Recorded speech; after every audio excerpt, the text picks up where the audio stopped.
My name is Chloe, I'm 28, and I never thought my own family would try to kill me and my 10-year-old daughter Lily. We were supposed to be on a normal family camping trip. Instead, after a short hike to a scenic overlook, we came back to nothing. The tents, the SUVs, our family all gone. All that was left was a note. This is a wake-up call. We love you.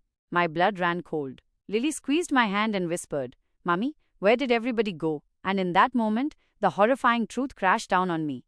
My family had left us to die in the wilderness. Before I tell you how we survived and ultimately got our revenge, comment where you're watching from, and subscribe to hear the full story of betrayal and survival. The tension with my family had been a low hum in the background of my life for years, but I never imagined it would crescendo into this. My parents, Richard and Carol Peterson, were pillars of their Bakersfield, California community, or at least, they were pillars of controlling appearances. In our pristine suburban home, perception was reality. My brother, Mark, was the golden child. He played quarterback at USC, married his college sweetheart, Jessica, had a perfect son, Cody, and went straight into our father's lucrative real estate development firm. Then there was me, the disappointment, the artist. I married young, at 21, to a musician named Ethan, a man my father dismissed as having a hobby, not a career. When I got pregnant with Lily, my parents' support was a thin veneer over their judgment. "Well, at least you'll have a beautiful baby," my mother said, "even if your life isn't quite on track." 3 years ago, when Ethan and I divorced, I got no sympathy. "We told you he wasn't a provider," my father said. The week Ethan moved out, "Maybe now you'll listen to people with more life experience." The divorce wasn't my choice. Ethan had fallen for someone else. The betrayal was immense, but I poured everything into creating a stable, loving life for Lily. I built a successful freelance graphic design business from the ground up. 2 months ago, I landed a dream job, a senior designer position at a major creative agency in Portland, Oregon. It meant better pay, stability, and a chance for a true fresh start. When I told my parents, the storm broke. "You can't take our only granddaughter to another state," my mother cried, her voice tight with panic. "What about family? Cody and Lily are so close." They weren't. We saw Mark's family at obligatory holiday dinners, where Cody ignored Lily to play on his iPad. "You're being selfish, Chloe. Just like always," my father added, his voice like gravel. "Running away from your problems again." "This isn't running away," I insisted. "It's running toward a better future for my daughter and me." The arguments were relentless, with Mark and Jessica echoing my parents' talking points. The pressure was suffocating, but I wouldn't bend. Then, one evening my father called, his tone disarmingly warm. "We should have one last big get-together before you go," he said. "How about a family camping trip up in the Sierra Nevadas? The whole family. One last hurrah." I was suspicious, but I was also desperate for a truce. "Lily would love that," I said cautiously. "Great," he replied. "Mark's handling all the details." Looking back, the red flags were everywhere. The hushed phone calls between my dad and Mark that ended the second I walked in. My mother's odd comment about how the wilderness teaches you what's important. Mark grilling me about my hiking experience, minimal, and swimming skills, decent. But I wanted to believe they were finally accepting my decision, so I ignored my gut. Lily was ecstatic. "Maybe Uncle Mark will teach me to fish," she said, packing her favorite stuffed bear. "And Grandpa said we can hike to a place called Eagles Peak." The drive into the mountains was beautiful and remote, the last hour on winding dirt roads with no cell service. The campsite was completely isolated. "Perfect," my father declared. "No distractions. Just family." The first day was superficially normal. Forced conversations, passive-aggressive comments from my mother about how much Lily would miss them. That night, around the campfire, I saw my father and brother exchange a quick, cold glance that made the hairs on my arms stand up. I told myself I was being paranoid. The next morning, Mark suggested a hike to Eagles Peak. "It's a gorgeous view." My father chimed in, "You and Lily should go after lunch. It's an easy, well-marked trail." "Aren't you all coming?" I asked. "Oh no," Dad said quickly. "Your mother's knee is acting up, and Mark and I have to patch a tent. Cody gets bored on hikes. This can be a special thing for you and Lily." As we got ready to leave, Mark handed Lily a small compass. "Just in case," he shrugged. "You don't have much experience out here." I ate lunch with a knot in my stomach. As Lily and I prepared for our hike, I saw my mother packing food away into the large coolers in their SUV. "Don't want to attract bears," she said, not meeting my eyes. Her hands were trembling. The hike to Eagles Peak was breathtaking. For an hour, I almost forgot my worries. We took pictures, and Lily collected interesting rocks. But as we started back, a sense of urgency pulsed through me. When we stepped out of the woods and back into the clearing, I froze. It was empty. No tents, no SUVs, No coolers, no chairs, no family. Mom, Lily's voice was a tiny whisper. Where is everyone? My mind refused to accept it. Wrong trail? Wrong clearing? But no, there was the fire pit, now cold. There was the fallen log where we'd eaten breakfast. This was the place. On the ground where our tent had been, a single storage bin sat next to a folded piece of paper held down by a rock. My hands shook as I read my father's handwriting. This is a wake-up call. We love you. Inside the bin, a small cheap tent, a flashlight, a lighter, a handful of granola bars, and 2 bottles of water. Not enough to survive, just enough to prolong the suffering. They had planned this. They had deliberately abandoned us. Mummy, what's happening? Lily's voice cracked, her eyes wide with fear. The sun was sinking below the massive peaks of the Sierras. I looked at my terrified daughter, and I had no answer that could possibly make sense. My family had left us here to die, and I had no idea if they were ever coming back. The sheer, cold reality of it hit me as darkness began to creep into the valley. Are they coming back for us? Lily asked, her voice trembling. Kneeling in front of her, I forced a calm I didn't feel. I'm not sure, sweetie, but we are going to be okay. We're a team. I emptied the bin and took inventory. A 2-person tent, a flashlight, a lighter, a tiny first aid kit, a few granola bars, some beef jerky, 2 apples, and 2 water bottles. It was a cruel joke. At least we have the compass, Lily said, holding it up. You're right, I said, her small bravery giving me strength. Let's get this tent up. Assembling the flimsy tent was a frustrating struggle. My hands shook with rage and fear. This wasn't just neglect.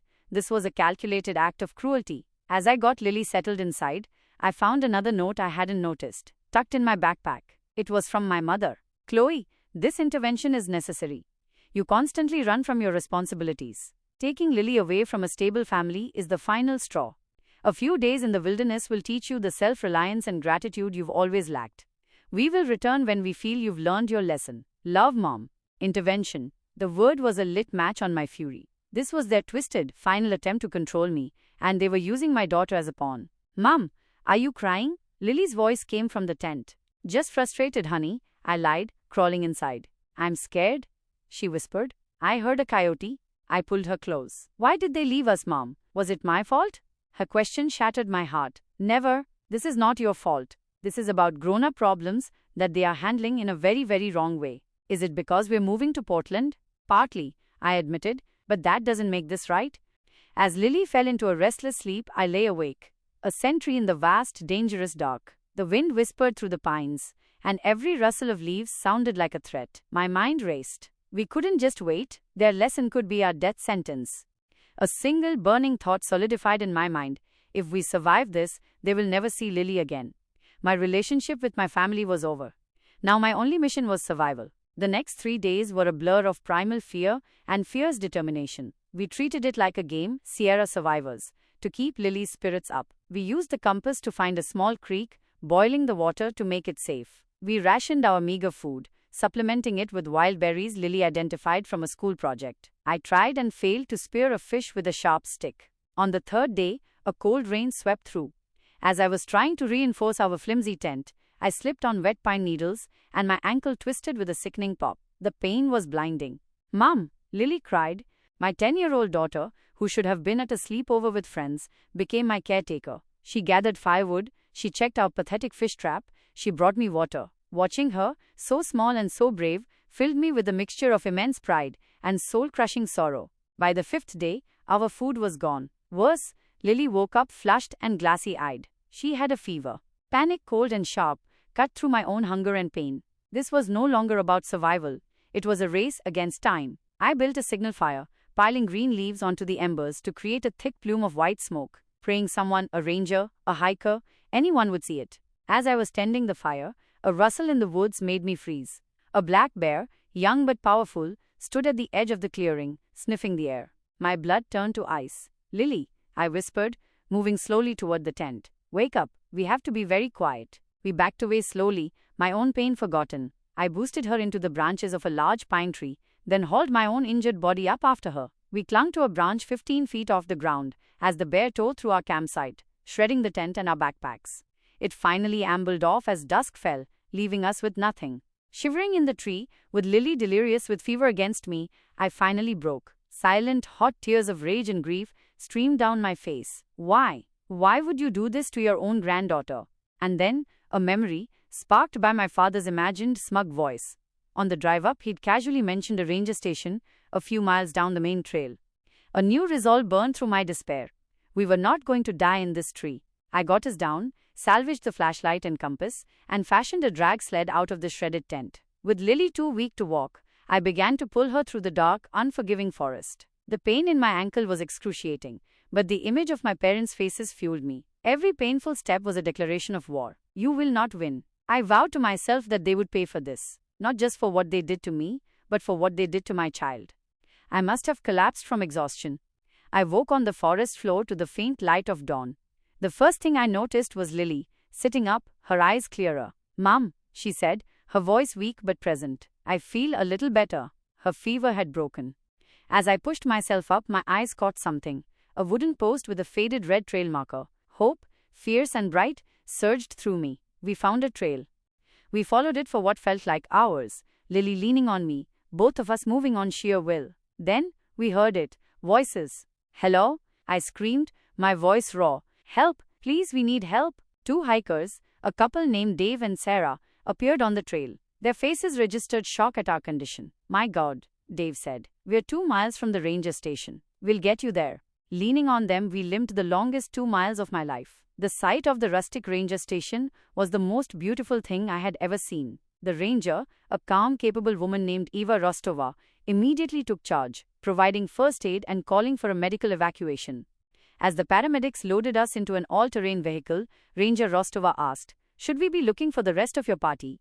I met her eyes. "They aren't missing," I said, my voice hard as stone. "They abandoned us." The story came out at the hospital. My ankle was severely sprained, and we were both treated for dehydration and exposure. The local sheriff, a stoic man named Miller, took my statement, his expression growing darker with every detail. Search warrants for my parents' and brothers' homes uncovered everything. The emails planning the intervention, the search histories on wilderness survival rates, the calendar entry for their planned rescue, 10 days after they'd left us. On that 10th day, Sheriff Miller called. "Miss Peterson, I thought you should know. Your family just arrived at the campsite. They're being taken into custody." I watched them on the local news, being led away in handcuffs, their faces a mixture of confusion and indignation. My father told the reporter it was all a lesson that went too far. "They asked to see me. I agreed. Not for them but for me." "Chloe," my mother began, in the sterile hospital conference room. "We never meant—" "Stop," I said, my voice devoid of emotion. "You left your daughter and your 10-year-old granddaughter to die in the Sierra Nevadas, because you couldn't stand that I was living my own life. That's what you meant to do." "We were coming back," my father protested. "We left you supplies. Lily had a fever. A bear destroyed our camp. We would have been dead, and it would have been murder." The color drained from their faces. "We just wanted to show you that you need your family," my father pleaded.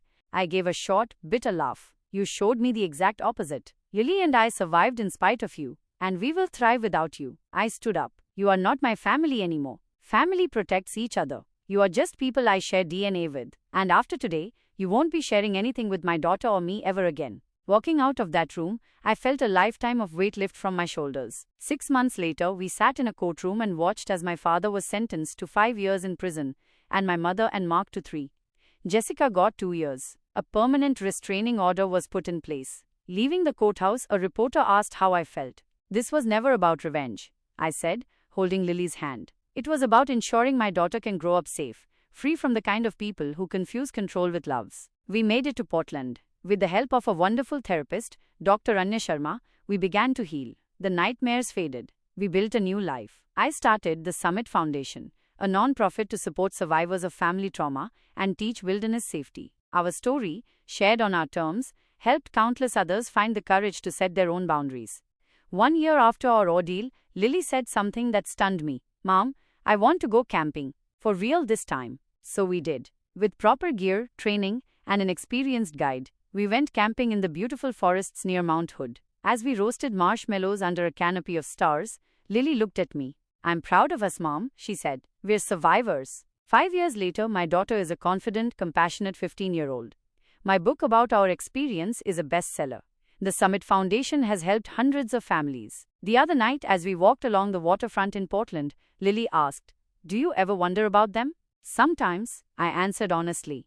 "I wonder if they understand what they did, but I don't miss them. I miss the idea of them. We found what family is supposed to be out here." She linked her arm through mine. Yeah, she said. We made our own.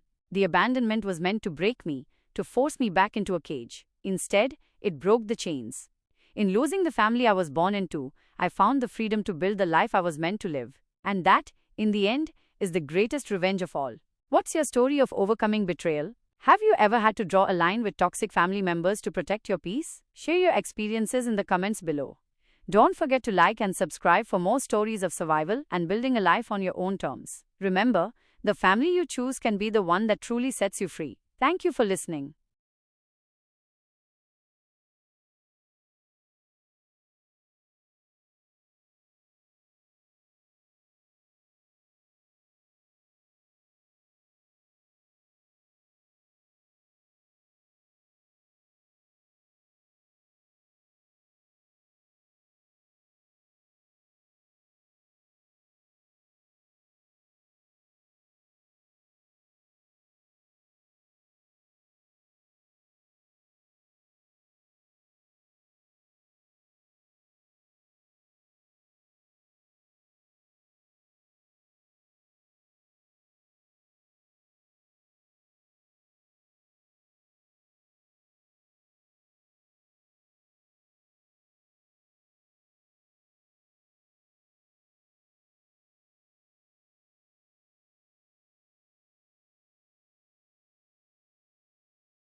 Of course.